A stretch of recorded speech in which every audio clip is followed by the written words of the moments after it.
Hello, Body Candy babes. It's Allie, and it's Thursday, which means it's time for the tea. Thanks for hanging out with me. If this is your first time here, welcome. If this is not your first time here, thanks for coming back.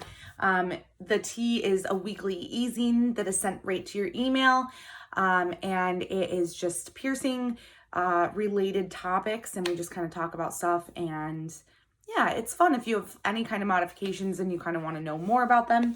So thanks for joining me today. We are going to be doing our 5th edition of answering your questions that are submitted to my email address, which is dearallie@bodycandy.com. If you have any interest in sending in any questions, please feel free to do that are piercing related or like modification related. Of course, any customer service questions definitely need to be sent to sales@bodycandy.com. I'm not able to help with customer service issues.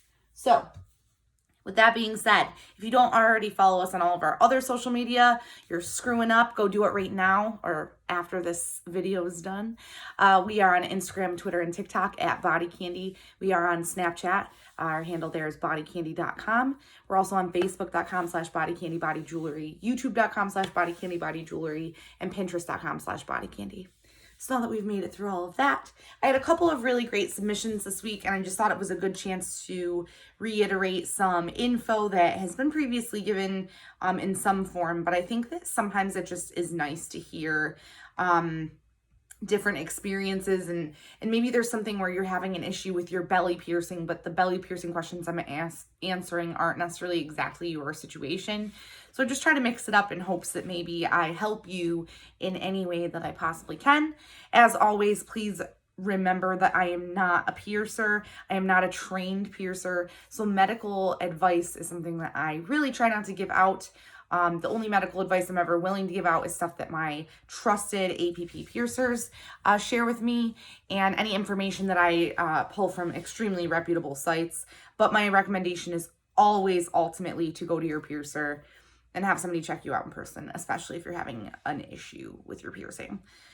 So Valerie wrote into me and said, I just got my belly button pierced and it's red around the ball, but there's no pus or anything. It fizzes up when I put peroxide on it, and I was curious if there's a better and more efficient way to clean it and maintain it. The first thing is, don't put peroxide on your piercings, y'all. Don't put peroxide on them. Don't put alcohol on them. Don't put Bactine on them.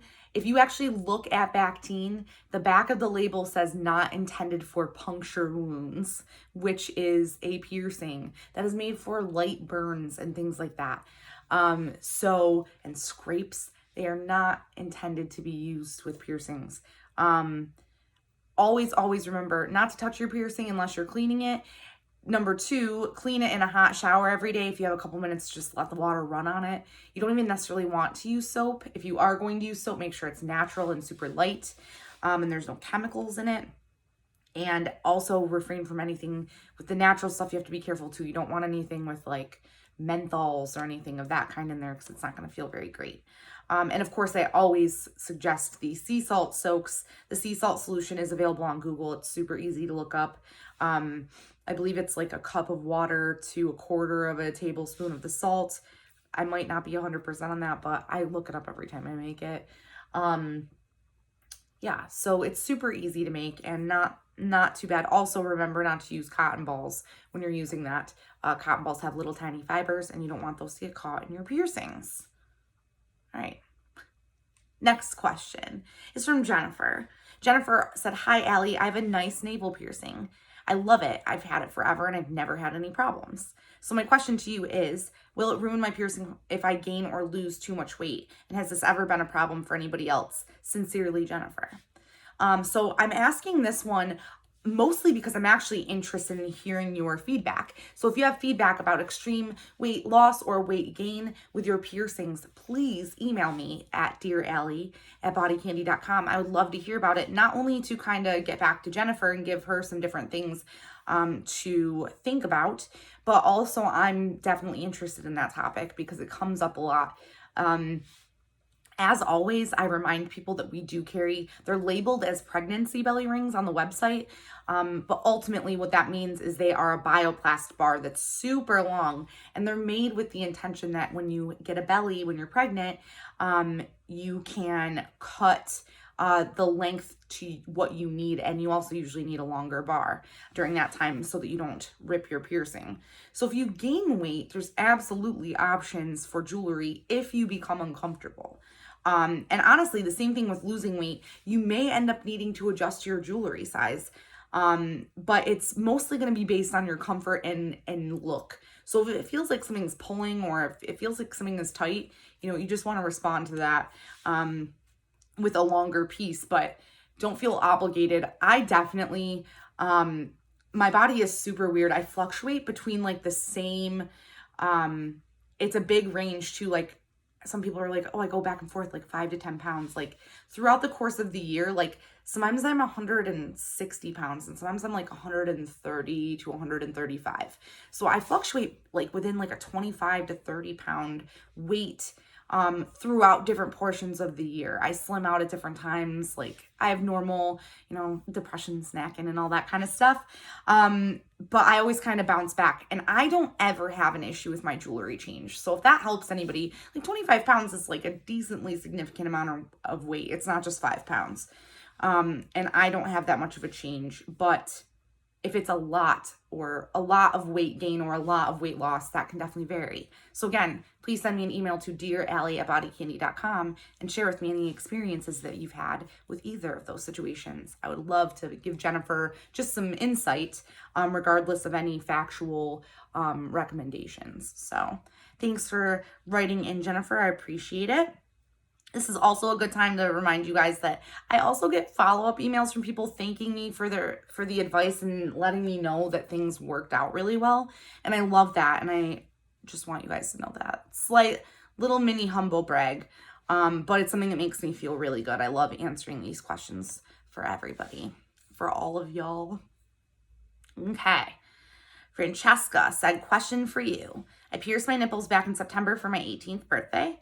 Little did I know the piercer I went to pierced them completely wrong. I had to take them out because I had a keloid growing on one of my piercings due to having curved barbells, and the piercing was too far out. So 2 different piercing issues.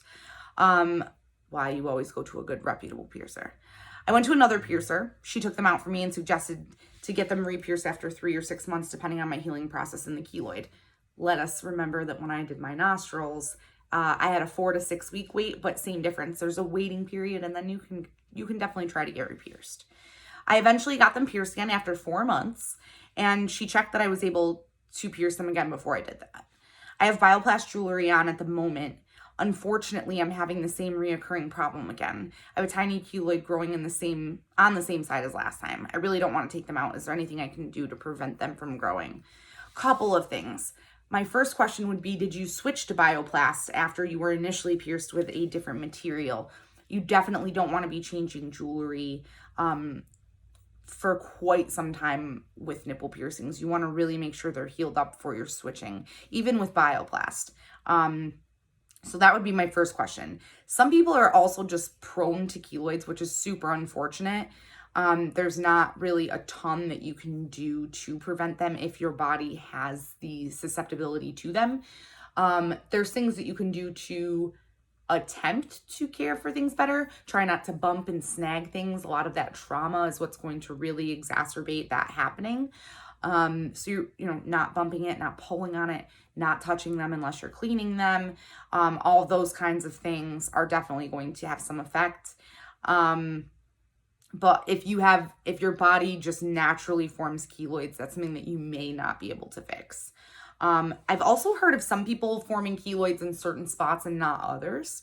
So it's not that you might not be able to be pierced at all, but maybe there's something happening there where there's just like a little too much going on for your situation here that's causing them some trauma.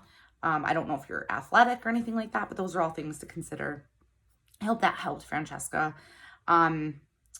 All right, I'll do one more question and then we'll get on out of here because we're at almost 10 minutes. This one's really long. Jaden said, I got a nose piercing in January and it formed a bump. I changed it mid-June to a hoop in hopes that it would help the bump breathe and go away.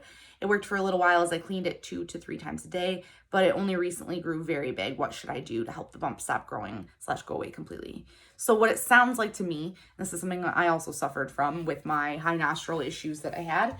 is that you have a fluid bump, which is not the same thing as a keloid. So the good news is it's not something that's not necessarily fixable. You're gonna want to do maybe the chamomile tea bag, like hot compresses. I usually heat up some water, not boiling because it's way too hot, but just like so that you can still touch it. And put the tea bags in for a second, let them heat all the way through. And then just put them on as you would with the sea salt soaks. I did this because I was just talking about the nipple piercings, but we're talking about a nose piercing right now. So the sea salt soaks are also probably good. But other than that, I wouldn't be cleaning it 2 to 3 times a day. That could be part of the reason that there's a bump existing for you, Jaden. Over cleaning can also be traumatic. So you don't want to do that.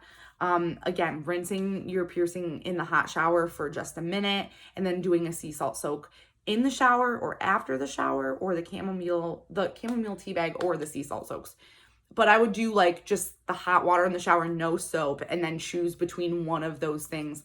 I'm suggesting the tea bags for your nose, by the way. I'm getting there. I had to think about it for a minute.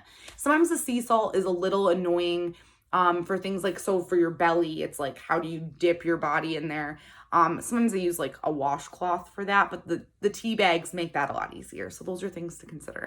I've rambled on far enough today. I hope that this information was helpful. Above and beyond, please go to a reputable piercer. Please, please, please. It's all I ask of you. It's just so important. Even if you think you can pierce yourself, or that it doesn't matter if you go to somebody that's just cheaper, you are causing a wound to your body. And there are people that are much more trained and skilled at their trade of piercing, and they're going to help you have the best piercing ever that you can enjoy for a really long time. So I will see everybody tomorrow for Facebook Live at 1 o'clock Eastern Standard Time. Come have your chance to win a year subscription to one of our monthly clubs and look at a bunch of new jewelry. Bye.